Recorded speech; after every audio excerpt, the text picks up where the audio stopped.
বাংলাদেশেও তো কোনো টাকা টুকা নেই, কোথায় থেকে আনবো? যা ছিল খাইছি। চরম সংকটে লেবানন প্রবাসী 1.5 লাখ বাংলাদেশি শ্রমিক।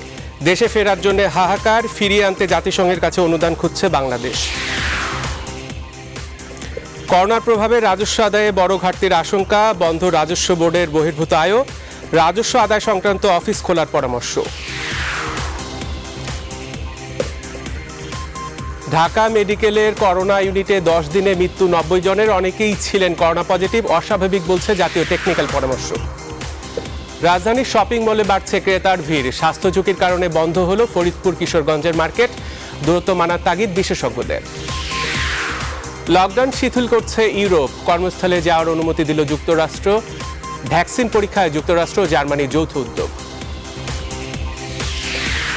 ভার্চুয়াল আদালতে বিচার কার্যক্রম শুরু, বিচার প্রার্থীদের জন্য ন্যায় বিচারের নতুন দ্বার, দরকার পর্যাপ্ত কারিগরি সুবিধা।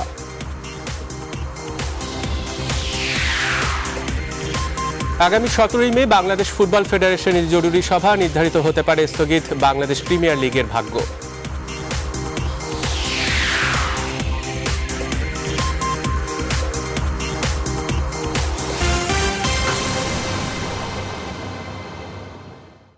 রেইনবো অলরাউন্ডার এক্সটেরিয়র পেইন্ট, বাংলাদেশের আবহাওয়া উপযোগী একমাত্র পেইন্ট। স্বাগত নিউজ 24 রাতের সংবাদে, আপনাদের সঙ্গে আছি সালেজুর চৌধুরী। এতক্ষণ দেখছিলেন সংবাদ শিরোনাম, আর এবারে জানাবো বিস্তারিত। একদিকে অর্থনৈতিক জরুরি অবস্থা, অন্যদিকে করোনার প্রকোপ, দুয়ে মিলে মরার উপর খাড়ার ঘায়ের মতোই সংকট জেঁকে বসেছে লেবানন প্রবাসী 1.5 লাখ বাংলাদেশি শ্রমিকের উপর। প্রায় 1 বছর ধরে বেকার জীবনযাপন করায় দেশে ফেরার জন্য টিকিট কাটার অর্থ নেই শ্রমিকদের হাতে। এমন অবস্থায় সংকটাপন্ন শ্রমিকদের ফিরিয়ে আনতে জাতিসংঘের অভিবাসন বিষয়ক সংস্থার মাধ্যমে আন্তর্জাতিক অনুদান খুঁজছে বাংলাদেশ। এমনকি এই শ্রমবাজার নিয়ে আর কোনো সম্ভাবনাই দেখছে না স্থানীয় দূতাবাস। আরও জানাচ্ছেন লাকমিনা জেসমিন সোমা। সংকটে পড়ে গত বছর সেপ্টেম্বরে অর্থনৈতিক জরুরি অবস্থা জারি করে লেবানন সরকার। শুরু হয় রাজনৈতিক অস্থিরতা, বাড়তে থাকে ডলারের দাম, কমতে থাকে দেশীয় মুদ্রা লিরার ক্রয় ক্ষমতা। আগে যেখানে 1,500 লিরায় $1 পাওয়া যেত, এখন সেখানে $1 কিনতে লাগে 4,000 লিরা। এমন অবস্থায় করোনা সংকটের আগেই দেশে ফেরার জন্য দাবি জানাতে থাকেন প্রবাসীরা। প্রায় 7,500 লোকের তালিকাও প্রস্তুত করে বাংলাদেশ দূতাবাস, কিন্তু এর পরপরই শুরু হয় করোনার প্রকোপ, ভেস্তে যায় দেশে ফেরার পরিকল্পনা। ভুক্তভোগী এই শ্রমিকরা প্রায় 1 বছর ধরে তাদের কর্মহীন জীবনের অমানবিক বর্ণনা তুলে ধরেছেন নিউজ 24-এর কাছে। আমাদের অনেকে থাকা খাওয়া অনেক কষ্টের, রুম ভাড়া। যারা আগে এক রুমে 4 জন ছিলাম, এখন বর্তমানে আমরা এই একটা 2টা রুমের মধ্যে আমরা এখন 18 জন 19 জন লোক আছি। জমি বিক্রি করে টাকা নিয়ে আসে এই জায়গায় খাওয়া দাওয়া করতেছি। এইভাবে খাইয়া 1 দিন 2 দিন কয়দিন থাকা যায়? অনেকে দেশে থাকা পরিবারের কাছ থেকে টাকা নিয়ে কোনো রকম চলছেন। বাংলাদেশ সরকারের কাছে তাদের একটাই দাবি, যে কোনো মূল্যে দেশে ফেরার। $300 করে যে দেশে যাইতে হবে, ওই ক্যাপাসিটিটা আমাদের নাই। বিশেষ আবেদন যেন আমাদের সবার আগে দেশে ফিরে নেওয়া হয়। বাংলাদেশেও তো কোনো টাকা টুকা নেই, কোথায় থেকে আনবো? যা ছিল খাইছি। দেশটিতে বাংলাদেশি কর্মী 1.5 লাখ, এর মধ্যে অবৈধ প্রায় 30,000। মধ্যপ্রাচ্যের অন্য দেশগুলোর মতো নিজেদের খরচে শ্রমিকদের নিজ দেশে ফেরত পাঠানোর তাগাদা নেই লেবানন সরকারের। তাই সংকটপূর্ণ বাংলাদেশিদের দেশে ফেরাতে আন্তর্জাতিক অনুদান খুঁজছে বাংলাদেশ। এই দেশের সরকারের তরফ থেকে আসলে কোনো চাপ নাই, সত্য কথা, কিন্তু চাপটা হচ্ছে আমাদের প্রবাসীদের তরফ থেকে চাপ। তারা যেতে ফিরতে চাচ্ছে, কারণ তাদের আসলে কাজ নেই। IOM এর সাথে যোগাযোগ করা হয়েছে, আমরা বলেছি যে প্রাথমিক পর্যায়ে অন্ততপক্ষে 2,000 লোককে নিয়ে যাওয়ার জন্য। ওরা বলছে যে এখন কোনো কিছু কনফার্ম করা যাচ্ছে না, কারণ তাদের ডোনারের একটা কন্ট্রিবিউশনের বিষয় আছে, তো তারা ডোনার ম্যানেজ করার চেষ্টা করতেছে। এমন সংকটের মধ্যেই গেল ফেব্রুয়ারিতে লেবাননে রাষ্ট্রদূত মোতালেব সরকারের দায়িত্বের মেয়াদ শেষ হয়। এরপর থেকে অনেকটা অভিভাবক শূন্য হয়ে আছে গুরুত্বপূর্ণ এই শ্রমবাজারের দূতাবাস। লাকমিনা জেসমিন সোমা, নিউজ 24, ঢাকা। করোনার প্রভাবে বড় ঘাটতিতে পড়তে যাচ্ছে দেশের রাজস্ব আদায়। অর্থবছরের প্রথম 9 মাসে রাজস্ব আদায় কম হয়েছে, বন্ধ রয়েছে রাজস্ব বোর্ড বহির্ভূত আয়ও। বিশেষজ্ঞরা বলছেন, এই অবস্থা চলতে থাকলে করোনার ঝুঁকি মোকাবেলায় অর্থ যোগান দিতে হিমশিম খেতে হবে সরকারকে। এজন্য রাজস্ব আদায়ের সাথে সংশ্লিষ্ট সব অফিস খুলে দেওয়ার পরামর্শ দিয়েছেন তারা। সুলতান আহমেদ জানাচ্ছেন বিস্তারিত। এক অদৃশ্য ভাইরাস এলোমেলো করে দিয়েছে সব, থেমে গেছে পুরো পৃথিবীর অর্থনীতি। বাংলাদেশের আমদানি রপ্তানিতেও নেমেছে ধস। গেল এপ্রিল মাসে মোট রপ্তানি হয়েছে 52 কোটি মার্কিন ডলার, যা তার আগের বছরের চেয়ে প্রায় 83% কম। আশঙ্কাজনক হারে কমেছে আমদানির পরিমাণও। এতে বড় ঘাটতিতে পড়েছে সরকারের রাজস্ব আদায়। জাতীয় রাজস্ব বোর্ডের হিসেব বলছে, চলতি অর্থবছরের প্রথম 9 মাস অর্থাৎ জুলাই থেকে মার্চ পর্যন্ত মোট রাজস্ব আদায় হয়েছে 1,65,000 কোটি টাকা। এই সময়ে আদায়ের লক্ষ্যমাত্রা ছিল 2,21,000 কোটি টাকা। আদায় কম হয়েছে 56,000 কোটিরও বেশি। সামনের কয়েক মাসে পরিস্থিতি স্বাভাবিক না হলে বাজেট বাস্তবায়ন চ্যালেঞ্জের মধ্যে পড়বে বলেও মত বিশেষজ্ঞদের। কর না বাড়িয়ে, যেটা প্রথমত হলো রাজস্ব আদায়ের প্রক্রিয়াটা ডিজিটাইজ করা, যথাসম্ভব আধুনিকরণ করা এবং কোনো রকম লিকেজ যেন না হয় সেটা করা, এবং ট্যাক্স নেটের আওতায় বা ভ্যাটের আওতায় আরও লোকজনকে নিয়ে আসে। অর্থনীতিকে সচল করতে হবে এবং অর্থনীতি সচল হলে রেভিনিউ আর্নিং আসবে। দেখতে হবে যে যেখান থেকে তার রেভিনিউ আসে সেখানে আমি যা যা করার কথা ছিল, উচিত ছিল, সেগুলো ঠিক মতন করেছি কিনা। এই যখন রাজস্ব আদায়ের অবস্থা, তখন নাজুক পরিস্থিতি এনবিআর বহির্ভূত আয়ের উৎসগুলোরও। অঘোষিত লকডাউনে বন্ধ রয়েছে জমি কিংবা বাড়ি বেচা বিক্রির সাথে জড়িত রেজিস্ট্রেশন প্রক্রিয়া। এতে বিপুল পরিমাণ রাজস্ব বঞ্চিত হচ্ছে সরকার। এনবিআর এর অফিসগুলো বা এনবিআর এর কালেকশন সেন্টারগুলো খুলে রাখতে হবে, কারণ এগুলো তো প্রযুক্তি ব্যবহার করবে তারা, বা কম সংখ্যক লোক, এখানে মানুষের যাওয়ার দরকার নেই। ট্যাক্স পেয়ারা যাবে কেন? এমনভাবে আপনারা করবেন ফোনের মাধ্যমে বা ইমেলের মাধ্যমে এইগুলো কন্ট্যাক্ট করে তাদেরকে ট্যাক্স আদায় করেন। অফিসে না এসেও রাজস্ব আদায়ের কার্যক্রমটা চালু রাখা সম্ভব হতে পারে। এখানে বিশেষ করে অনলাইনে রেজিস্ট্রেশন, ফাইলিং এবং পেমেন্টের ব্যবস্থা যদি করা যায়। চলতি অর্থবছরে মোট রাজস্ব আদায়ের লক্ষ্যমাত্রা নির্ধারণ করা হয় 3,77,000 কোটি টাকা। এর মধ্যে রাজস্ব বোর্ডের মাধ্যমে আদায় করতে হবে 3,25,000 কোটি। বাকি 51,000 কোটি টাকার জন্য এনবিআর বহির্ভূত খাতকেই ভরসার জায়গা নির্ধারণ করে সরকার। Sultan Ahmed, news 24, Dhaka. Dhaka medical college হাসপাতালে করোনা ইউনিট চালুর পর গত 10 দিনে 90 জনের মৃত্যু হয়েছে। এদের মধ্যে অন্তত 10 জন করোনা পজিটিভ ছিল। শুধু তাই নয়, বিশেষ সূত্র বলছে গত 24 ঘন্টায় এই উপসর্গ নিয়ে মারা গেছেন আরও 12 জন। রোগীরা শেষ সময়ে ভর্তি হওয়ায় বেশি মৃত্যুর ঘটনা ঘটছে বলে জানায় হাসপাতাল কর্তৃপক্ষ। আর উপসর্গ নিয়ে অনেকের মৃত্যুর এই পরিসংখ্যানকে অস্বাভাবিক বলছে করোনা নিয়ে গঠিত জাতীয় টেকনিক্যাল পরামর্শক কমিটির সদস্য অধ্যাপক ডাক্তার নজরুল ইসলাম। রতন সরকারের ক্যামেরায় বিস্তারিত জানাচ্ছেন হাসান পারভেজ। দেশের দরিদ্র মানুষের ভরসার অন্যতম জায়গা হলো ঢাকা মেডিকেল কলেজ হাসপাতাল। দেশের সবচেয়ে বড় এই হাসপাতালে সাধারণ চিকিৎসার পাশাপাশি গত 2 মে থেকে করোনা আক্রান্ত রোগীদের চিকিৎসাও শুরু করেছে। গত 2 মে থেকে 11 মে পর্যন্ত ঢাকা মেডিকেল কলেজ হাসপাতালে করোনা ইউনিটে রোগী ভর্তি হয়েছে প্রায় 600 জন। অনেকেই চিকিৎসা নিয়ে সুস্থ হয়ে বাসায় গেছেন, আবার অনেকেই হাসপাতালের কাউকে কিছু না বলে চলে গেছেন। বর্তমানে রোগী ভর্তি আছে 200 জনের মতো।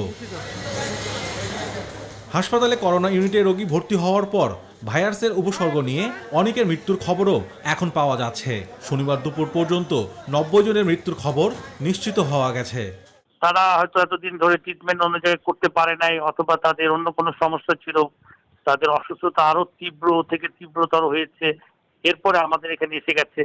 এসে যাওয়ার পর আমরা আমাদের মতো করে যতটুকু সম্ভব আমরা শুরু করেছি, কিন্তু অনেককেই আমরা রক্ষা করতে পারিনি, বিকজ এখানে অনেকেই অনেক টার্মিনাল স্টেজে এবং অনেকে এসে হয়তো ঘন্টাখানিকের মধ্যে 2 ঘন্টাও রিঅ্যাকশন টাইম পাওয়া যায় না। এই ধরনের অনেক রোগী মারা যাচ্ছে। মৃত ব্যক্তিদের শুরুতে স্যাম্পল সংগ্রহ করতে না পারলেও এখন সবার স্যাম্পল সংগ্রহ করা হচ্ছে বলে জানায় হাসপাতাল কর্তৃপক্ষ। একই সঙ্গে মৃতদের প্রোটোকল অনুযায়ী দাফনের ব্যবস্থা করা হচ্ছে। ভর্তি হয়ে যদি 60 জন মারা যেত তাহলে 10% হতো, 90 জন মারা গেছে মানে 15% অনেক বেশি। সবাই যদি শেষ মুহূর্তে আসে, অতগুলো প্রেশার এই অক্সিজেন রোগীকে দেওয়া তো কঠিন ব্যাপার। জিনিসটা খুব অস্বাভাবিক মনে হচ্ছে। ঢাকা মেডিকেল কলেজ হাসপাতালে 900 করোনা রোগীর শয্যার ব্যবস্থা রয়েছে। হাসান পারভেজ, নিউজ 24, ঢাকা। স্বাস্থ্য ঝুঁকি জেনেও রাজধানীর বেশ কিছু শপিং মলে ভিড় করেছেন ক্রেতারা। সরকারি নির্দেশনার পর অনেক শপিং মল বন্ধ রাখলেও খোলা রয়েছে রাজধানী সায়েন্স ল্যাব, মৌচাক এলাকার বেশ কিছু ছোট বড় বিপণী বিতান। বিক্রেতারা শারীরিক দূরত্ব বজায় রাখার ব্যবস্থা নেওয়ার দাবি করেছেন, তবে বিশেষজ্ঞরা স্বাস্থ্যবিধি মেনে চলার তাগিদ দিয়েছেন। সৈয়দ রায়হান জানাচ্ছেন বিস্তারিত। রাজধানীর সায়েন্স ল্যাব এলাকা, ছোট শিশুটিকে নিয়ে বাবা মা এসেছেন কেনাকাটা করতে। শুধু তাই নয়, অতি প্রয়োজনীয় জিনিস নয় এমন পণ্য কিনতেও কসমেটিক্সের দোকান সহ বিপণী বিতানগুলোতে ভিড় জমাচ্ছেন অনেকে। মানছেন না শারীরিক দূরত্ব, নানা অজুহাতে ব্যাখ্যা করছেন প্রয়োজনীয়তার কথা। নিজের কাছে খারাপ লাগতো যে অবশ্যই, কিন্তু আমি বাচ্চারা তো মানান দিতেছে না বাসার ভিতরে, বুঝলেন, এই কারণে নিয়েছেন। না, এত বেশি একটা মনে হচ্ছে না যে ঝুঁকি আছে। হ্যাঁ, রিল্যাক্সে আছি। বাইরে এসে অবশ্যই ঝুঁকি মনে হচ্ছে, কিন্তু খুব প্রয়োজন না হলে বাসা থেকে বের হতাম না। আর দোকানিরা বলছেন বারবার আহ্বান করা হলেও ক্রেতারাই স্বেচ্ছায় ভিড় জমাচ্ছেন। একই সাথে ব্যবসায়িক ক্ষতি পোষাতে দোকান খুলেছেন বলেও জানান তারা। আমরা প্রতিটা কাস্টমারকে স্ক্যান করে ঢুকাচ্ছি, যার টেম্পারেচার 99-এর উপরে আমরা তাদেরকে ঢুকতে দিচ্ছি না আমাদের এখানে। একসাথে 3 জন লোক আসলে দেখা গেছে এক জায়গায় দাঁড়ায়, তখন কিছু করতে পারি না, কিন্তু আমি সব সময় চেষ্টা করতেছি দূরে রাখার জন্য। এমন পরিস্থিতিতে স্বাস্থ্য বিশেষজ্ঞরা বলছেন বাইরে বের হলে অবশ্যই মানতে হবে শারীরিক দূরত্ব, তা না হলে করোনা পরিস্থিতি হতে পারে আরো ভয়াবহ। যেহেতু গভর্নমেন্ট লকডাউন শিথিল করছে, এইটার সুযোগে সবাই যা খুশি তাই করবেন, এটার জন্য না করেন। সবাইকে মনে রাখতে হবে, যেহেতু প্রতিরোধ আমাদের চালিয়ে যেতে হবে, স্বাস্থ্যবিধি আমাদের মেনে চলতেই হবে। পারতপক্ষে চেষ্টা করবেন, প্রয়োজন না হলে কেউ ঘরে বাইরে যাবেন না, ঘরে অবস্থান করবেন, শারীরিক দূরত্ব যতটুকু সম্ভব আপনার মেনটেন করবেন। কারণ স্বাস্থ্যবিধি যদি না মানি আমরা, তাহলে কিন্তু আমরা ঝুঁকির মধ্যে পড়ব এবং অনেক হয়তো সম্ভাবনা আছে যদি আরও আক্রান্ত হার বাড়বে, মৃত্যুর হার বাড়বে। শপিং মল কিংবা যে কোনো লোক সমাগমে মাস্ক, হ্যান্ড স্যানিটাইজার ও সুরক্ষা সামগ্রী ব্যবহারে জোর তাগিদও দেন বিশেষজ্ঞরা। সৈয়দ রায়হান, নিউজ 24, ঢাকা। এদিকে স্বাস্থ্যবিধি না মানার কারণে ফরিদপুর কিশোরগঞ্জের মার্কেট বন্ধ ঘোষণা করেছে চেম্বার অফ কমার্স। ফরিদপুর জেলাকে প্রথম থেকে করোনা ঝুঁকি থাকায় গত 23 মার্চ থেকে অঘোষিত লকডাউন ঘোষণা করে ফরিদপুর জেলা প্রশাসন। দীর্ঘ 45 দিন বন্ধ থাকার পর সরকারি নির্দেশনা অনুযায়ী 10 মে থেকে ফরিদপুরের সকল শপিং মল ও ব্যবসা প্রতিষ্ঠান সকাল 10টা থেকে বিকেল 4টা পর্যন্ত খোলা রাখার সিদ্ধান্ত গ্রহণ করে ব্যবসায়ীরা। ফলে খোলার প্রথম দিনেই জেলা নিউ মার্কেট, চকবাজার সহ সকল বিপণী বিতানগুলোতে ছিল ক্রেতাদের উপচে পড়া ভিড়। মার্কেটগুলোতে সামাজিক দূরত্ব এবং স্বাস্থ্যবিধি মেনে ব্যবসা পরিচালনার কথা থাকলেও মানছেন না কোনো ব্যবসা প্রতিষ্ঠানই। আর তাই খোলার 2 দিন পরেই আবারও সব বিপণী বিতান এবং দোকান বন্ধের সিদ্ধান্ত নিয়েছে চেম্বার অফ কমার্স। একই অবস্থা কিশোরগঞ্জেও। আগামী 13 মে থেকে 30 মে পর্যন্ত কিশোরগঞ্জের সকল দোকান ও মার্কেট বন্ধ ঘোষণা করেছে কিশোরগঞ্জ চেম্বার অফ কমার্স।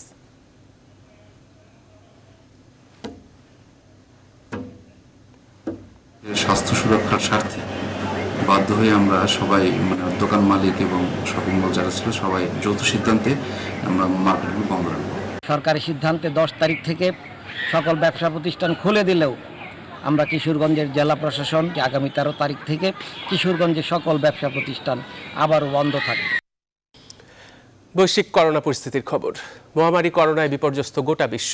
প্রাণঘাতী এই ভাইরাসটি এখন পর্যন্ত কেড়ে নিয়েছে প্রায় 2,86,000 প্রাণ। আক্রান্তের সংখ্যা গড়ল 42,33,000-এ। এরই মধ্যে করোনা জয় করে সুস্থ হয়েছেন বিশ্বের 15 লাখ মানুষ। এদিকে ইউরোপের দেশগুলো ধীরে ধীরে শিথিল করছে লকডাউন। তবে ব্রিটেনের লকডাউন পুরোপুরি না তুললেও বাড়ির বাইরে ও কর্মস্থলে যাবার অনুমতি দিয়েছে সরকার। সেই সঙ্গে 5 ধাপে করোনা সতর্ক চালু করার সিদ্ধান্ত নিয়েছে বরিস প্রশাসন। অন্যদিকে কোভিড-19-এর প্রকোপের মধ্যে সীমিত পরিসরে যাত্রীবাহী ট্রেন চালুর সিদ্ধান্ত নিয়েছে ভারত সরকার। চন্দ্রানী চন্দ্রার ডেস্ক রিপোর্টে থাকছে বিস্তারিত। ফ্রান্সে 2 মাস লকডাউন চলাকালীন যে সমস্ত ফ্রন্টলাইন যোদ্ধারা অবদান রেখেছিল, প্যারিসের আইফেল টাওয়ারে তাদের প্রতিকৃতি দেখিয়ে শ্রদ্ধা জানানো হয়। সে সাথে দেশটিতে মৃত্যুহার কমে আসায় সোমবার কিছু কিছু ক্ষেত্রে লকডাউন শিথিল করা হয়েছে। লকডাউন শিথিল করার কয়েকদিনের মধ্যে জার্মানিতে ভাইরাসে আক্রান্তের সংখ্যা বাড়তে শুরু করলেও স্পেন ও ইতালিতে আক্রান্ত মৃত্যুর সংখ্যা কমতে শুরু করেছে। করোনায় সবচেয়ে ভয়াবহ অবস্থা যুক্তরাষ্ট্রে। তবে 1.5 মাসের মধ্যে করোনা ভাইরাসের সর্বনিম্ন সংক্রমণ ও মৃত্যু দেখল যুক্তরাষ্ট্র। 30শে মার্চের পর প্রথম দেশটিতে 1000-এর কম প্রাণহানি ছিল রোববার। মারা যান 750 মানুষ। নতুন আক্রান্ত 20,000-এর বেশি, যা 29শে মার্চের পর সর্বনিম্ন। দেশটিতে মৃতের সংখ্যা বেড়ে দাঁড়িয়েছে 81,000-এ, আক্রান্ত 13,68,000। যুক্তরাষ্ট্রের পর সর্বাধিক মৃত্যু দেখেছে লাতিন আমেরিকার দুইটি দেশ, ব্রাজিল ও ইকুয়েডর। করোনায় মৃত্যু 1000 ছাড়ানোয় ব্রাজিলে 3 দিনের জাতীয় শোক ঘোষণা করা হয়েছে। খাদ্য সংকটে ভুগতে থাকা দেশটির প্রতিচ্ছবি তুলে ধরা হয়েছে ক্রাইস্ট দ্য রিডিমায়। করোনা ভাইরাসের বিস্তার ঠেকাতে দেশজুড়ে বাসিন্দাদের ঘরে থাকার যে নির্দেশনা ব্রিটিশ সরকার দিয়েছিল তা শিথিল করার ঘোষণা দিয়েছে প্রধানমন্ত্রী বরিস জনসন। জাতির উদ্দেশ্যে দেওয়া ভাষণে তিনি কিছু মানুষকে তাদের কর্মস্থলে যাওয়ার অনুমতি দিয়েছেন। জুন থেকে 5 ধাপে লকডাউন খোলার ঘোষণা দেন তিনি। দক্ষিণ এশিয়ার দেশের 4টি বড় দেশের মধ্যে সফলভাবে কোভিড-19-এর মোকাবেলা করেছে শ্রীলঙ্কা।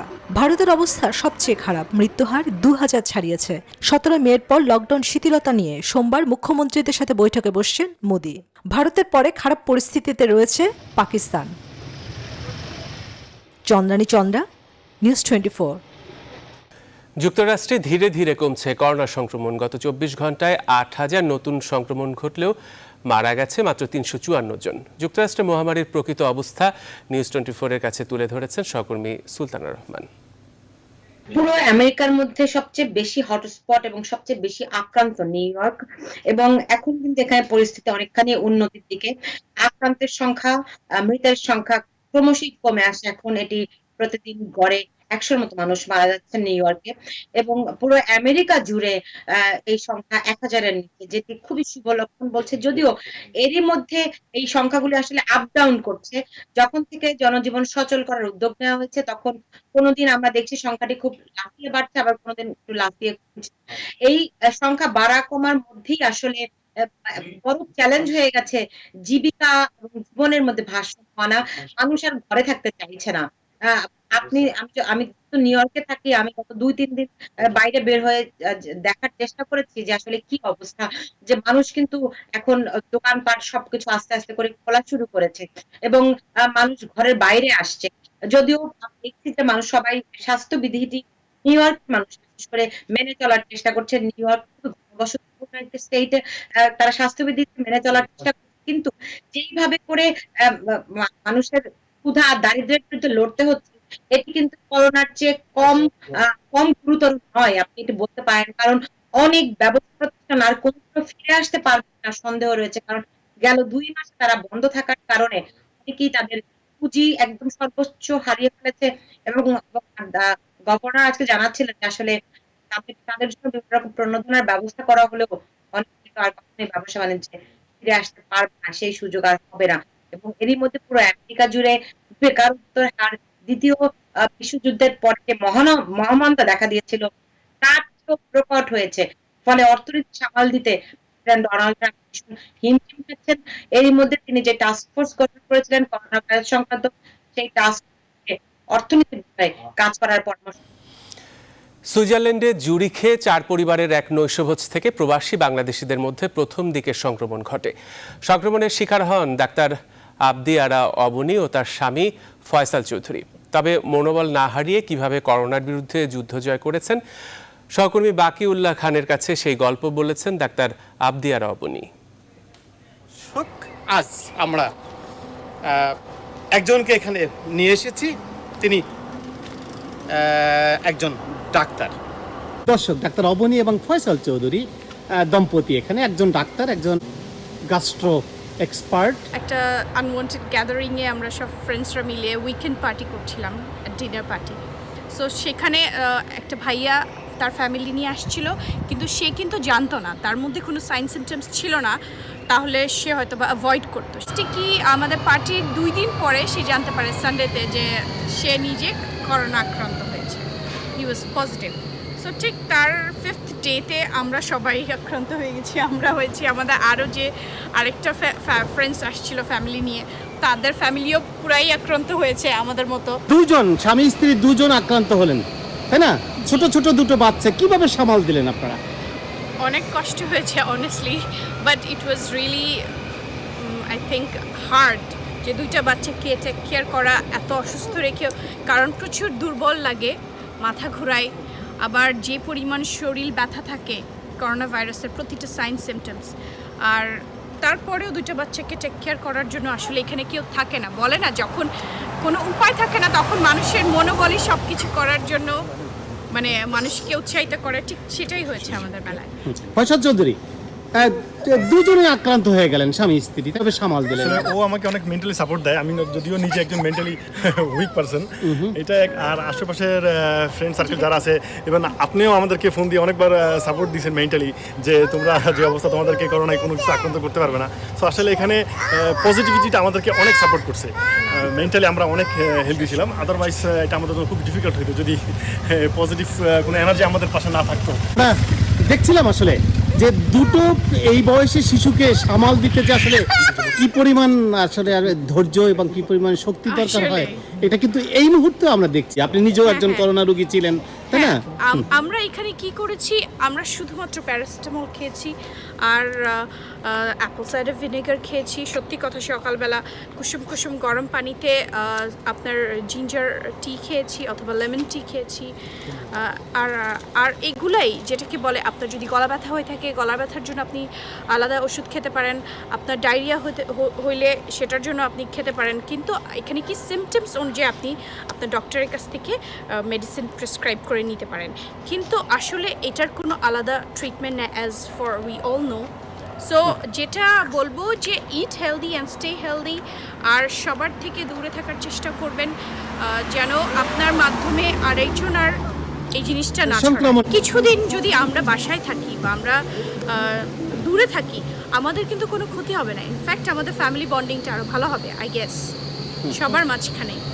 সো বলবো যে নিজেদেরকে ক্লিনলিনেসের যে জিনিসটা, পরিষ্কার রাখা নিজেকে, এটা সব সময়ের জন্য, শুধু করোনা ভাইরাস টাইমের জন্য তা না। আমি চাবো যে বাংলাদেশে এখনও আমরা জানতেছি বা দেখতেছি যে আনওয়ান্টেড গ্যাদারিং কিন্তু হচ্ছে, এই জিনিসটা আমরা অ্যাভয়েড করতে পারবো। আর যদি কেউ আক্রান্ত হয়ে যায়, I would always ask you to stay home and stay away from the elderly person, so that you may not, it might not be harmful for you, but jara weak immunity te bhuge tader jone it can be very deadly.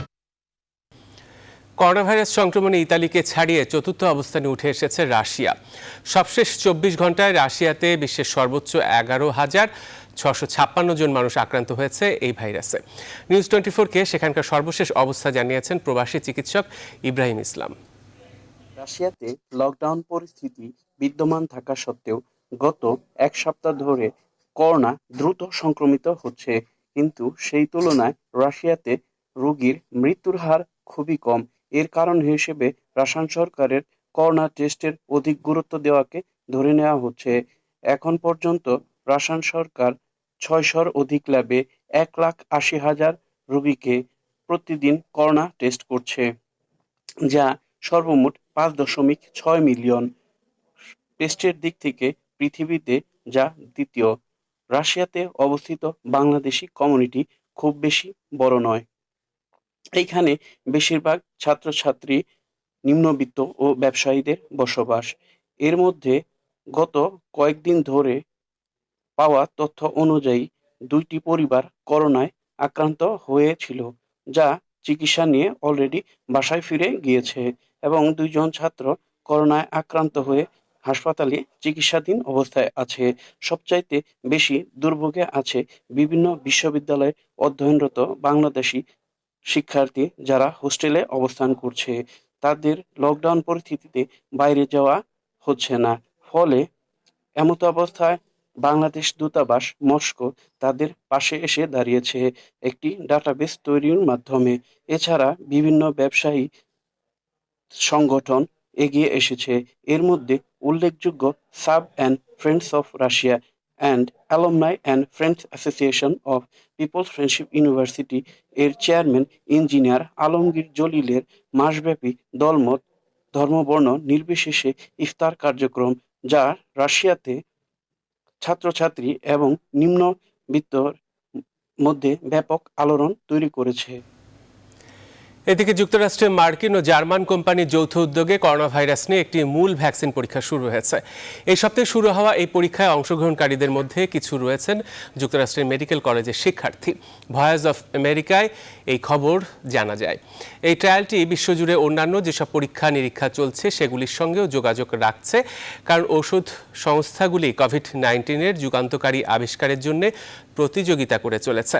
যুক্তরাষ্ট্রের সংস্থা মোদার্না জাতীয় স্বাস্থ্য ইনস্টিটিউটগুলোর সাথে গত মাসে শুরু হওয়া মূল ভ্যাকসিনের পরীক্ষা নিরীক্ষার জন্য mRNA ব্যবহার করেছে। ইনোভিও এরই মধ্যে একটি ডিএনএ পদ্ধতি ব্যবহার করে তার প্রচেষ্টা শুরু করেছে। বায়োনেটেক ও ফাইজার তার পরীক্ষাগুলি 5 মে শুরু করেছিল। অন্যদিকে চীনের ক্যানসিনো বায়োলজিক্স এরই মধ্যে তাদের ক্লিনিক্যাল ট্রায়ালের দ্বিতীয় পর্যায়ে রয়েছে।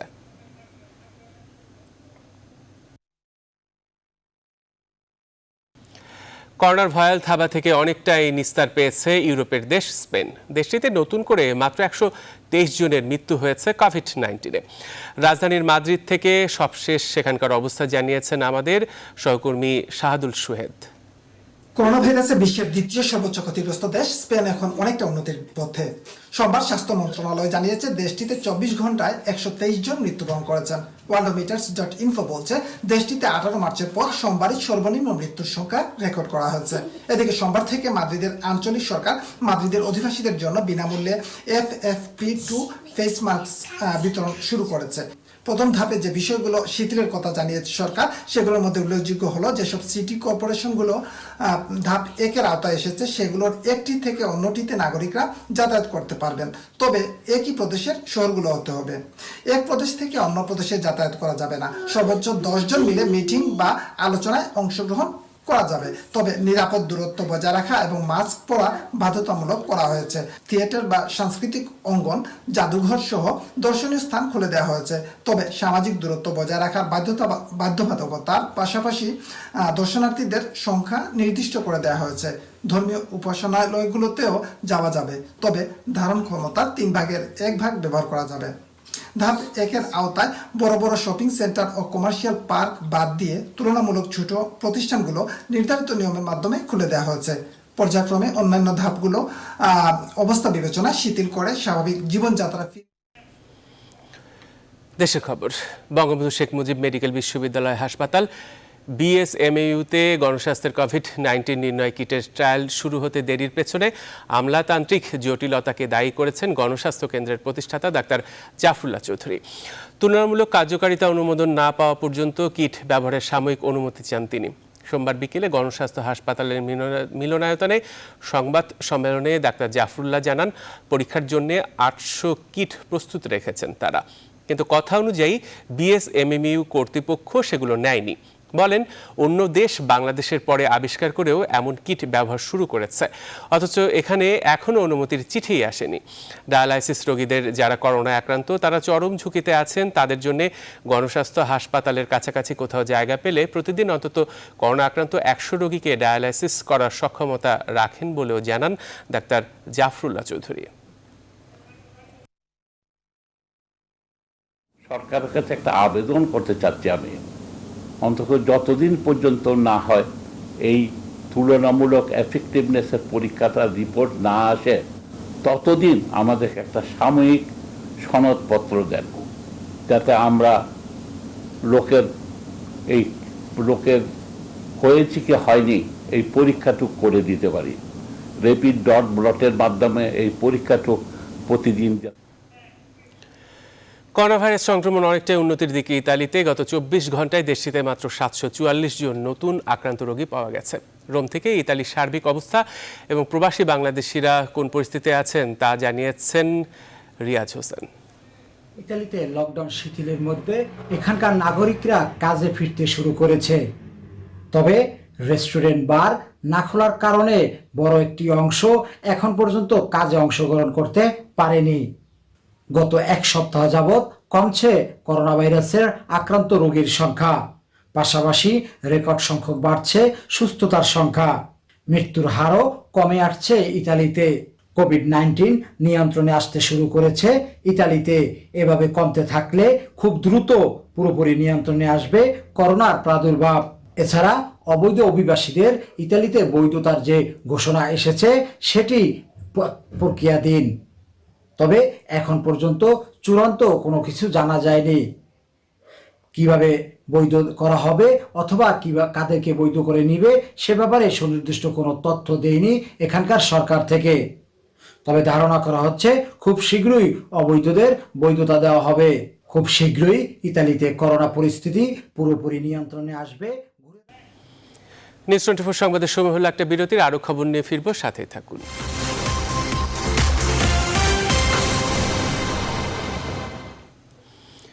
আবারও স্বাগত, দেখছেন নিউজ 24 সংবাদ। এবারে জানাবো প্রবাসের খবর।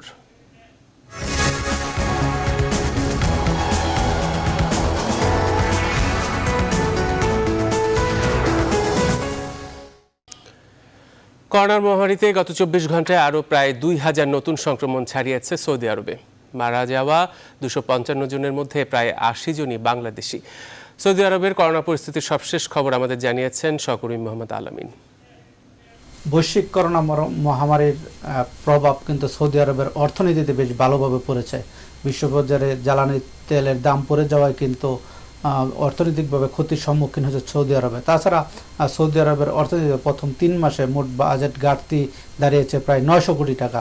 তো সৌদি আরবের অর্থনীতিকে টেনে তোলার জন্য কিন্তু বেশ কিছু সিদ্ধান্ত নিয়েছে সৌদি সরকার। এর মধ্যে একটি হচ্ছে যে আগামী জুলাই মাস থেকে কিন্তু মূল্য সংযোজন কর 5% থেকে বৃদ্ধি করে সেটি 15% করা হয়েছে। তাছাড়া সরকারি চাকরিজীবীদের জীবনযাপন ব্যয় ভাতা কিন্তু স্থগিত করার ঘোষণা দিয়েছে। তাছাড়া বিশ্ববাজারের তেলের সাথে সমন্বয় রেখে সৌদি আরবের স্থানীয় বাজারে কিন্তু তেলের মূল্য প্রায় অর্ধেকে নামিয়ে নিয়ে আসা হয়েছে। অক্টেন 91 67 পয়সা এবং অক্টেন 95 86 পয়সা দরে আজকে থেকেই বিক্রি শুরু হয়েছে। তো সৌদি আরবে কিন্তু করোনার বিস্তার কিন্তু কোনোভাবেই থামছে। সৌদি স্বাস্থ্য মন্ত্রণালয়ের তথ্য অনুযায়ী গত 24 ঘন্টায় সৌদি আরবে 1966 জনের মাঝে নতুন করে করোনার সংক্রমণ হয়েছে। তাছাড়া মৃত্যুবরণ করেছেন 9 জন আর সুস্থই বাড়ি ফিরেছে 1280 জন।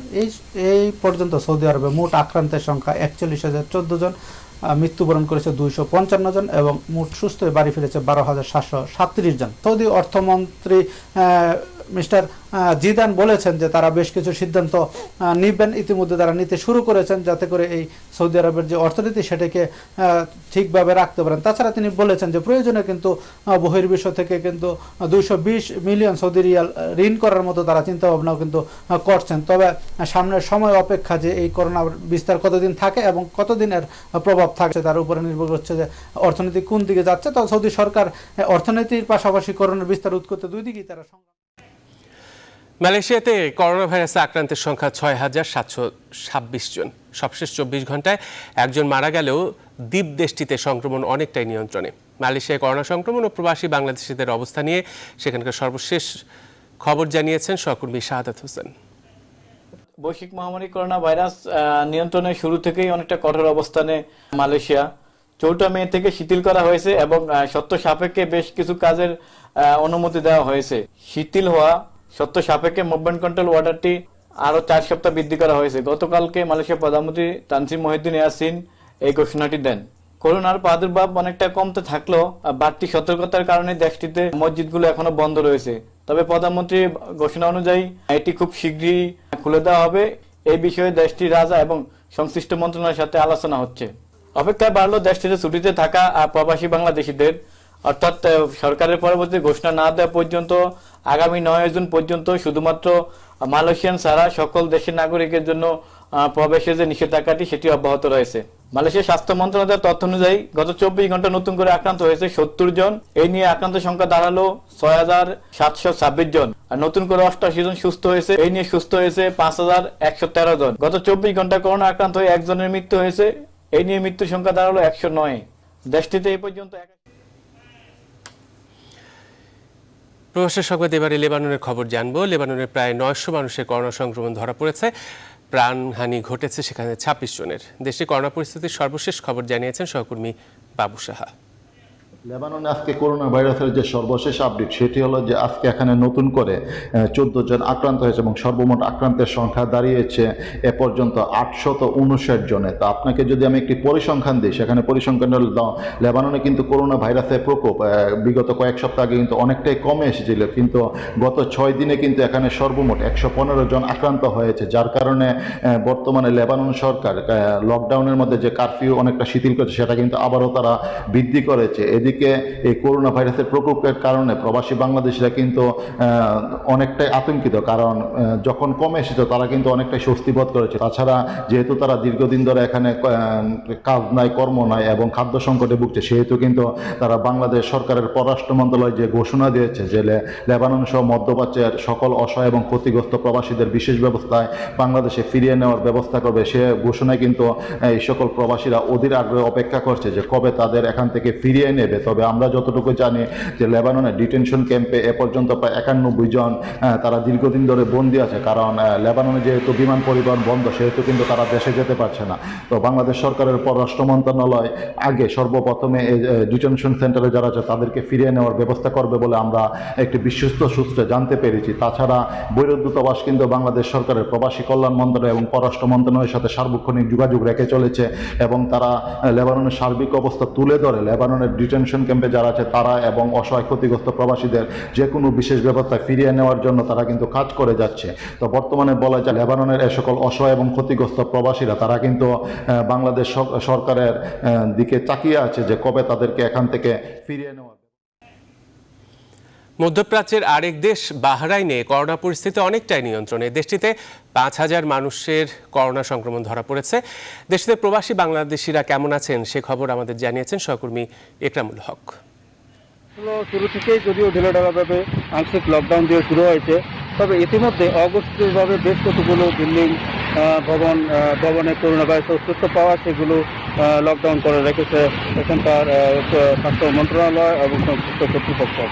তো এই অবস্থাতে এখানে বেশ একটি সংকটপূর্ণ জীবনযাপন করছেন আমাদের প্রবাসী বাংলাদেশিরা এবং অন্যান্য দেশের অভিবাসীরাও এখানে নানাভাবে সংকটের মধ্যে দিয়ে দিন কাটাচ্ছেন। তো এই পরিস্থিতিতে এই সংকট মোকাবেলার জন্য বাংলাদেশ সরকারের অর্থায়নে অর্থাৎ প্রবাসী কল্যাণ মন্ত্রণালয়ের যে আর্থিক অনুদানে বাংলাদেশ দূতাবাস এখানে এই সমস্ত ক্ষতিগ্রস্ত মানুষগুলোর মধ্যে ত্রাণ সহায়তা অব্যাহত রেখেছেন। আমি কথা বলেছি এখানকার আজকে আমাদের বাংলাদেশ দূতাবাসের লেবার কাউন্সিলর শেখ মোহাম্মদ তৌহিদুল ইসলামের সাথে। তিনি আমাকে জানিয়েছেন প্রায় 60,000-এর উপরেও এ পর্যন্ত তারা ত্রাণ সহায়তা দিয়ে গেছেন। তবে সেগুলো তারা এখানকার বিভিন্ন স্থানীয় কমিউনিটি সংগঠনগুলোর মাধ্যমে তারা সেটি পরিচালনা করছেন। ভিজিট বিষয়ে দেশটিতে এসেছিলেন তারা ইতিমধ্যে বৈধ হওয়ার সুযোগ রয়েছেন এবং যারা বিভিন্ন দেশে ছুটিতে গেছেন এবং এখানে অনেকের ভিসা মেয়াদ শেষ হয়ে গেছেন এবং অনেকের ভিসা বাতিল হয়ে গেছে, সেসবগুলো তারা। এবার স্যাবলন অ্যান্টিসেপ্টিক সোপের সৌজন্যে করোনা ভাইরাস পরিস্থিতির খবর।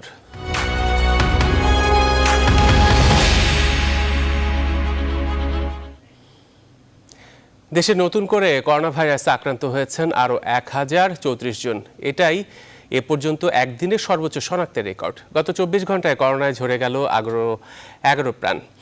সোমবার দুপুরে দেশে করোনা ভাইরাস পরিস্থিতি নিয়ে অনলাইন ব্রিফিংয়ে এই তথ্য জানান স্বাস্থ্য অধিদপ্তরের অতিরিক্ত মহাপরিচালক অধ্যাপক ডাক্তার নাসিমা সুলতানা।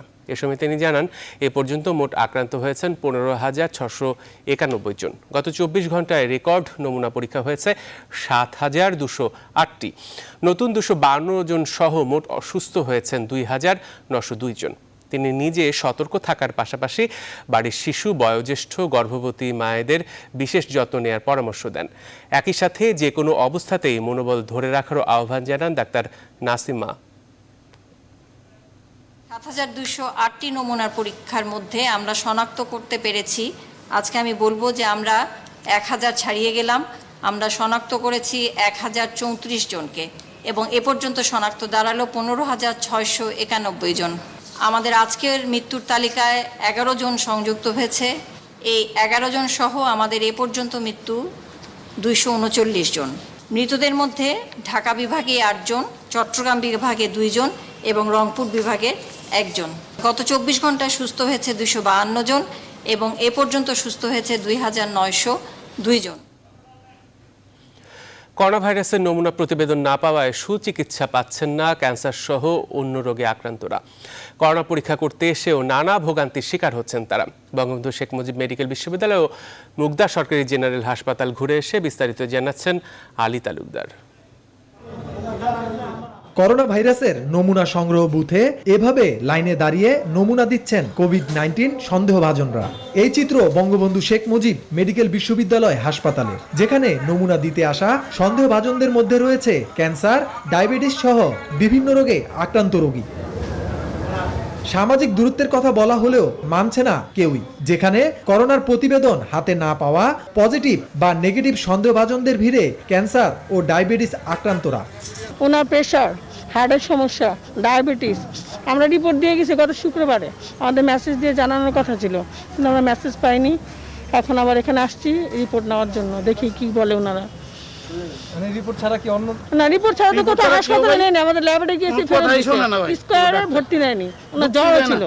আমাদের যে রোগী তার থাইরয়েড ক্যান্সার, আমরা এখানে 3-4 দিন আসার পরেও সিরিয়াল পাইনি। গতকালকে সিরিয়াল পেয়েছি, আজকে রিপোর্টের জন্য এখানে এসে দাঁড়িয়ে আছি। বলছেন করোনা ভাইরাসের নমুনা প্রতিবেদন না পেলে পারছে না ক্যান্সারের অপারেশন ও চিকিৎসকের শরণাপন্ন হতে। বাইরের থেকে যেভাবে তাড়াতাড়ি ঢুকাইছে, কিন্তু ভিতরে যে হ্যান্ডেলের তলে সমস্যা। ডাক্তারে বইলা দিছে পরীক্ষা করে নিয়ে যাবার নিকে, তাই আঙ্গ থেরাপি বন্ধ রাখছে। এই পরীক্ষা নিয়ে গেলে আমাকে পরীক্ষার কিমো দিব। আমি করোনা টেস্টের জন্য আসছিলাম, ডাক্তাররা আমারও বলছে তোমার টেস্ট লাগবে না। সুচিকিৎসা পেতে অন্য রোগে আক্রান্তদের ভোগান্তি কমানো ও বিকল্প ব্যবস্থা দাবি তাদের। আলী তালুকদার, নিউজ 24, ঢাকা। বিভিন্ন দেশে করোনায় আক্রান্ত হয়ে প্রাণ হারাচ্ছেন প্রবাসী বাংলাদেশিরা। যুক্তরাষ্ট্রের 6 রাজ্যে প্রাণঘাতী এই মহামারী কেড়ে নিয়েছে 250 জন প্রবাসী বাংলাদেশির প্রাণ, যার মধ্যে 219 জন নিউ ইয়র্কের বাসিন্দা। অন্যদিকে মধ্যপ্রাচ্যের দেশ সৌদি আরবে কোভিড-19 আক্রান্ত হয়ে মৃতের সংখ্যা বেড়ে দাঁড়িয়েছে 79। আক্রান্ত 39,000-এর মধ্যে 5,000 বাংলাদেশি। বিস্তারিত জানাচ্ছেন চন্দ্রানী চন্দ্রা। প্রাণঘাতী করোনা ভাইরাসে 24 ঘন্টার হিসাবে যুক্তরাষ্ট্রে একজন প্রবাসী বাংলাদেশি মারা গিয়েছেন। লং আইল্যান্ডে বসবাসকারী প্রবাসী AKM ফজলুল হক করোনায় আক্রান্ত হয়ে গত 9 মে মধ্যরাতে একটি হাসপাতালে মারা যান। এ নিয়ে যুক্তরাষ্ট্রে করোনায় 250 জন বাংলাদেশি মৃত্যুবরণ করলেন। এর মধ্যে 219 জন নিউ ইয়র্কের বাসিন্দা, বাকিরা New Jersey, Virginia, Maryland, Michigan ও কুইন্সের বাসিন্দা। এদিকে মালদ্বীপে করোনায় মোট আক্রান্তের সংখ্যা 862 জন। এর মধ্যে মোট বাংলাদেশি আক্রান্তের সংখ্যা 468, মারা গেছে 2 জন, এর মধ্যে 1 জন বাংলাদেশি। মধ্যপ্রাচ্যের দেশগুলোতে বাড়ছে করোনা আক্রান্ত মৃতের সংখ্যা। সৌদি আরবে হু হু করে বেড়েই চলেছে মহামারী ভাইরাসের সংক্রমণ। দেশটিতে করোনায় আক্রান্ত হয়ে মারা গেছে 246 জন, এর মধ্যে 79 জন বাংলাদেশি। করোনার পাশাপাশি হৃদরোগেও আক্রান্ত হয়েও মারা যাচ্ছে প্রবাসী বাংলাদেশি অনেক রেমিটেন্স যোদ্ধা। সৌদি সরকারি স্বাস্থ্য মন্ত্রণালয়ের তথ্য অনুযায়ী সবচেয়ে বেশি মৃত্যুর ঘটনা ঘটেছে মক্কা, মদিনা, জেদ্দায়। করোনার কারণে উদ্ভূত পরিস্থিতিতে মধ্যপ্রাচ্যে চাকরি হারাচ্ছেন প্রবাসীরা। এই অবস্থায় কয়েক সপ্তাহের মধ্যে প্রায় 29,000 বাংলাদেশি ফিরে আসার প্রক্রিয়া শুরু হয়েছে। চন্দ্রানী চন্দ্রা, নিউজ 24। করোনায় অসহায় মানুষের খাদ্য সংকট দূর করতে 300 পরিবারের মাঝে ত্রাণ বিতরণ করেছেন সবুজবাগ থানা আওয়ামী লীগ সভাপতি লায়ন চিত্তরঞ্জন দাস। শনিবার রাতে বাসাবো, মায়াকানন ও আহমদবাগ এলাকায় নিম্ন আয়ের অসহায় মানুষের মাঝে এই খাদ্য সামগ্রী বিতরণ করেন তিনি। এ সময় দেশে যতদিন দুর্যোগ ও সংকট থাকবে সে পর্যন্ত খাদ্য সহায়তা দেওয়ার কথা জানান চিত্তরঞ্জন দাস।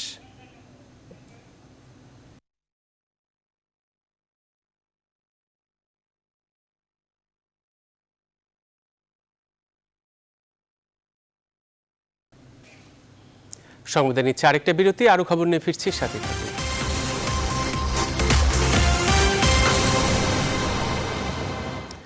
বিরতির পর আবারও স্বাগত নিউজ 24 সংবাদে। সুপ্রিম কোর্টের হাইকোর্ট সহ সারা দেশে ভার্চুয়াল পদ্ধতিতে আদালতের কার্যক্রম শুরু হয়েছে। সোমবার সকাল থেকে অনলাইনে মামলা শুনানি শুরু হয়। সুপ্রিম কোর্টের হাইকোর্ট বিভাগের special officer barrister Mohammad Saifur Rahman বলেন, আদালত নিয়মিত সময়েই চলবে। প্রধান বিচারপতি সৈয়দ মাহমুদ হোসেন রোববার হাইকোর্টের 3টি বেঞ্চ গঠন করে দিয়েছেন। সাথে সাথে আপিল বিভাগের চেম্বার আদালতের বেঞ্চ গঠন করা হয়েছে। এসব আদালতে শুধু জরুরি বিষয়াদি শুনানি হবে। অপরদিকে নিম্ন আদালতে শুধু জামিন শুনানির জন্য চালু রাখার ব্যবস্থা করা হয়েছে। করোনা ভাইরাস পরিস্থিতির কারণে রোববার প্রধান বিচারপতির নেতৃত্বে ভিডিও কনফারেন্সের মাধ্যমে ফুলকোর্ট সভায় সিদ্ধান্ত নেয়ার পর সন্ধ্যায় এ সংক্রান্ত এক বিজ্ঞপ্তি জারি করা হয়। আইনজীবী ও বিচার প্রার্থীদের ভার্চুয়াল উপস্থিতিতে চলবে আদালতের এই বিচার কার্যক্রম। মে মাসের শেষ সপ্তাহ নাগাদ চূড়ায় পৌঁছাতে পারে বাংলাদেশে করোনা ভাইরাসের সংক্রমণ। বিশেষজ্ঞদের মতে তখন আক্রান্তের সংখ্যা 1 লাখ ছাড়িয়ে যেতে পারে। তবে বর্তমানে যে পরিমাণে টেস্ট হচ্ছে তাতে এই পিক বোঝা সম্ভব নয় বলে মত জনস্বাস্থ্য বিশেষজ্ঞদের। সর্বোচ্চ সংক্রমণকে কেন্দ্র করে নানামুখী প্রস্তুতির কথাও বলছেন স্বাস্থ্য অধিদপ্তর। রিশাদ হাসান জানাচ্ছেন বিস্তারিত। বাংলাদেশে প্রথম করোনা রোগী শনাক্ত হয় 8 মার্চ। এরই মধ্যে 65 দিন পেরিয়ে গেলেও এই সংখ্যা সংক্রমণের চূড়ায় পৌঁছেনি। আইডিসিআর এর তথ্য মতে বাংলাদেশে এই মুহূর্তে চলছে করোনা ভাইরাসের রাইজিং ট্রেন্ড। প্রতিষ্ঠানটির উপদেষ্টা ডক্টর মুশতাক হোসেন বলছেন, আক্রান্তের সংখ্যা পর্যালোচনা করে ধারণা করা হচ্ছে মে মাসের শেষ সপ্তাহ নাগাদ হতে পারে সর্বোচ্চ সংক্রমণ। এইভাবে যদি আমরা নিয়ন্ত্রণে রাখতে পারি আমাদের, তাহলে এই পিক পৌঁছতে হয়তো যারা রোগতাত্ত্বিকরা বলেছেন কয়েকজন যে তাদের যে পিকের সম্ভাবনা যে সময়টা তার চেয়ে বেশি সময় লাগতে পারে, তবে আমাদের ক্ষয়ক্ষতিটা কম হবে। জনস্বাস্থ্য বিশেষজ্ঞরা বলছেন, বাংলাদেশে যে পরিমাণে পরীক্ষা হচ্ছে তাতে করে আদৌ করোনা ভাইরাসের পিক সম্পর্কে জানা যাবে কিনা তা নিয়ে সংশয় রয়েছে। এই পরীক্ষার সর্বতার জন্য হয়তো আমরা কখনোই বুঝতে পারবো না যে বাংলাদেশে করোনা রোগ এবং রোগীর সংখ্যা কখন সর্বোচ্চ পর্যায়ে পৌঁছলো এবং কম আসা শুরু করলো। 1 মাসের মধ্যে যদি পিক লেভেলটা চলেও আসে, কিন্তু পরবর্তীতে যে এই আউটব্রেকটা কমে যাবে ব্যাপারটা কিন্তু তা নয়, আউটব্রেকটা আরো বাড়তে পারে। করোনা ভাইরাসের সর্বোচ্চ সংক্রমণের বিষয়টিকে মাথায় নিয়ে নানামুখী প্রস্তুতির কথা বলছে স্বাস্থ্য অধিদপ্তর। রোগী আমাদের বাড়তে পারে সেটা মাথায় রেখে কিন্তু আমাদের এই যে আইসোলেশন সেন্টার, বসুন্ধরা, ডিএসসি মার্কেটে করা, হলি ফ্যামিলিটা নিয়ে নেওয়া, এই যে একটা পর একটা কিন্তু হাসপাতাল আমরা নিচ্ছি কোভিড-19 জন্য। পর্যাপ্ত চিকিৎসক, স্বাস্থ্যকর্মী ও সুরক্ষা সামগ্রী নিশ্চিতকরণ সহ রোগীদের ঢল সামাল দেওয়ার জন্য মূল প্রস্তুতি পর্ব শুরুর পরামর্শ দিচ্ছেন বিশেষজ্ঞ চিকিৎসকরা। চিকিৎসক বা চিকিৎসা কর্মী তাদেরকে মোটিভেট করা, তাদেরকে যে পিপি সেটার ব্যবস্থা করা, বিভিন্ন চিকিৎসা সামগ্রী, অক্সিজেন থেরাপি, ভেন্টিলেটর সব কিছুর একটা প্রস্তুতি রাখতে হবে পিক যখন আমরা পৌঁছাই তার জন্য। তবে পরীক্ষা না বাড়ালে করোনা ভাইরাসের গতি প্রকৃতি, সংক্রমণের মাত্রা, পরবর্তী সংক্রমণ সহ নানা বিষয় অজানায় থেকে যাবে বলে মত বিশেষজ্ঞদের। রিশাদ হাসান, নিউজ 24, ঢাকা। নোয়াখালীতে করোনায় নিহত সাংবাদিক ও পুলিশ সদস্যের পরিবার ও কৃষকদের ধান কাটা মেশিনের জন্য মোট 30,50,000 টাকার আর্থিক সহায়তা দিলেন নোয়াখালী 4 আসনের সংসদ সদস্য একরামুল করিম চৌধুরী। সোমবার দুপুরে নোয়াখালী জেলা প্রশাসকের সম্মেলন কক্ষে একরাম চৌধুরী ফাউন্ডেশনের পক্ষ থেকে করোনায় মৃত্যুবরণকারী 2 সাংবাদিক পরিবারকে 1 লক্ষ টাকা ও অসুস্থ সাংবাদিক আহসানুল্লাহ পরিবারকে 50,000 এবং স্থানীয় সাংবাদিকদের জন্য 2 লাখ টাকা, পুলিশ সদস্যদের জন্য 3 লাখ টাকা ও শহরের অসহায় শ্রমিকদের জন্য 10 লাখ টাকা এবং কৃষকদের ধান কাটা মেশিন কেনার জন্য 14 লাখ টাকার অনুদান দেন এমপি একরামুল করিম চৌধুরী। এ সময় উপস্থিত ছিলেন জেলা প্রশাসক Tanmoy Das, civil surgeon doctor Mominur Rahman, অতিরিক্ত পুলিশ সুপার দীপক জ্যোতি খিসা সহ এলাকার বিশিষ্টজনেরা।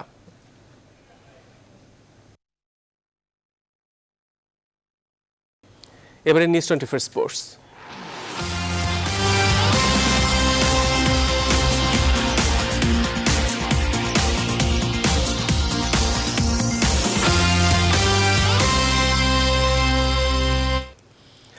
স্থগিত বাংলাদেশ প্রিমিয়ার লিগের ভাগ্য নির্ধারণের জন্য সোমবারের জরুরি সভা বাতিল করার পর সমালোচনার মুখে পড়েছে বাফুফে। অনেকের অভিযোগ, লিগ নিয়ে বাফুফে সিদ্ধান্তহীনতায় ভোগায় হঠাৎ করে জরুরি সভা বাতিল করেছে তারা। এরপরই বাফুফে সভাপতি ঈদের আগেই লিগের বিষয়ে সিদ্ধান্ত নিতে পুনরায় জরুরি সভা ডাক দেয়। বাফুফের সাধারণ সম্পাদক মোহাম্মদ আবু নাইম সোহাগ জানান, আগামী 17 মে রোববার বেলা 2টায় হবে বাফুফের এই জরুরি সভা। সভায় বাংলাদেশ প্রিমিয়ার ফুটবল লিগ নিয়ে আলোচনা ও সিদ্ধান্ত নেওয়ার কথাও রয়েছে। জরুরি সভায় যদি কোনো সদস্য উপস্থিত হতে না পারেন তবে তারা ভিডিও কনফারেন্সের মাধ্যমে যুক্ত হতে পারবেন।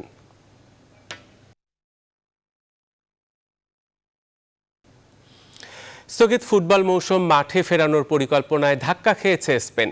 দেশটির শীর্ষ 2 লিগের 5 ফুটবলারের করোনা ভাইরাস পরীক্ষার ফল পজিটিভ এসেছে। তাদের কারো মধ্যে উপসর্গ দেখা যায়নি বলে রোববার জানায় লা লিগা। তবে বিবৃতিতে কারো নাম জানানো হয়নি। আক্রান্তদের আইসোলেশনে রাখা হয়েছে। টানা দুবার কোভিড-19 পরীক্ষার পর ফলাফল নেগেটিভ হলেই কেবল তারা পুনরায় অনুশীলনে যোগ দিতে পারবেন। মার্চ থেকে স্থগিত থাকা মৌসুম আগামী জুনে পুনরায় শুরু করতে চায় লা লিগা কর্তৃপক্ষ। সেই লক্ষ্যে শুক্রবার থেকে ব্যক্তিগত পর্যায়ে অনুশীলন শুরু করে বার্সেলোনা সহ বেশ কয়েকটি ক্লাব। বিশ্বব্যাপী আঘাত হানা কোভিড-19 মহামারীতে বাজেভাবে আক্রান্ত দেশটির একটি স্পেন। বিবিসির তথ্য মতে রোববার পর্যন্ত দেশটিতে আক্রান্তের সংখ্যা 2,24,000-এর বেশি, আর সেখানে মারা গেছেন 26,621 জন।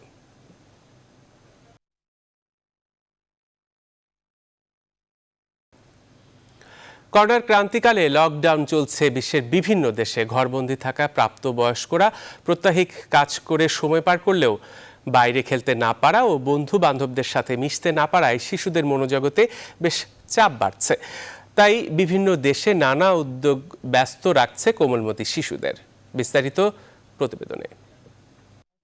কেনিয়ার রাজধানী নাইরোবির এক বস্তিতে করোনা ভাইরাস নিয়ে আনন্দে মেতেছে শিশুরা। ভাইরাসের আতঙ্কে তাদের জন্য করোনার হেয়ার স্টাইল নিয়ে এসেছে ছোট্ট এক সেলুনের মালিক লেওলিটা আবোয়ালা। চুলে 10-12টা ছোট ছোট বিনি করে সেগুলো খাড়া খাড়া করে সব দিকে ছড়িয়ে দিলেই হয়ে যাচ্ছে করোনা ভাইরাস।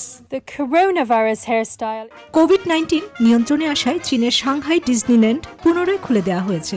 সেখানে শিশুদের স্বাগত জানাচ্ছে ভিন্ন আঙ্গিকে। এদিকে মালয়েশিয়ায় 9 বছর বয়সী এক ক্ষুদে স্কুল ছাত্রী নূর আফিয়া কিস্তিনা জামজুরি চিকিৎসকদের জন্য সুরক্ষা পোশাক তৈরি করে তাক লাগিয়ে দিয়েছে। 5 বছর বয়স থেকে সেলাই শেখা এই ক্ষুদে নূর আফিয়া দৈনিক 4টি প্রতিরক্ষামূলক পোশাক তৈরি করতে পারে। যখন শুনলাম স্থানীয় হাসপাতাল থেকে প্রতিরক্ষামূলক পোশাক সেলাই করার লোকদের সন্ধান করছে, তখনই আমি স্বেচ্ছাসেবী হয়ে যোগ দিয়েছি। স্বাস্থ্যকর্মীদের আমার তৈরি গাউন পরার ছবি দেখে আরও বেশি কাজের প্রেরণা পাই।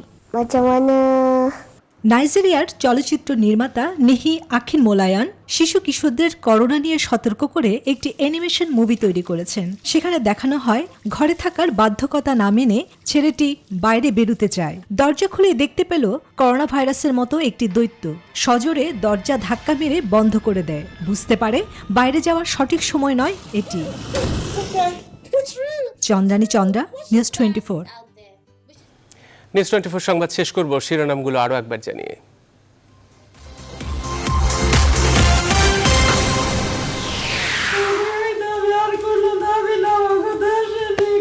বাংলাদেশেও তো কোনো টাকা টুকা নেই, কোথায় থেকে আনবো? যা ছিল খাইছি।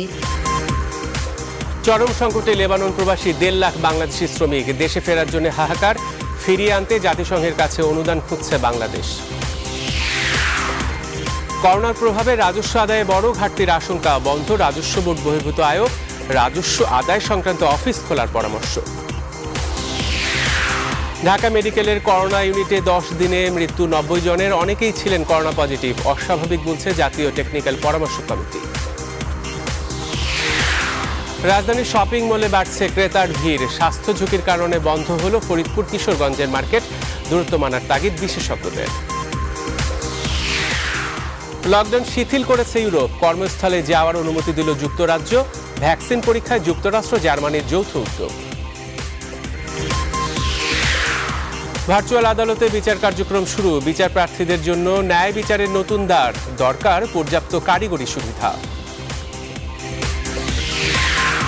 এবং আগামী 17 মে বাংলাদেশ ফুটবল ফেডারেশনের জরুরি সভা। নির্ধারণ হতে পারে স্থগিত বাংলাদেশ প্রিমিয়ার লিগের ভাগ্য। আর এই ছিল এখনকার নিউজ 24 সংবাদে। এতক্ষণ সাথে থাকায় সবাইকে ধন্যবাদ।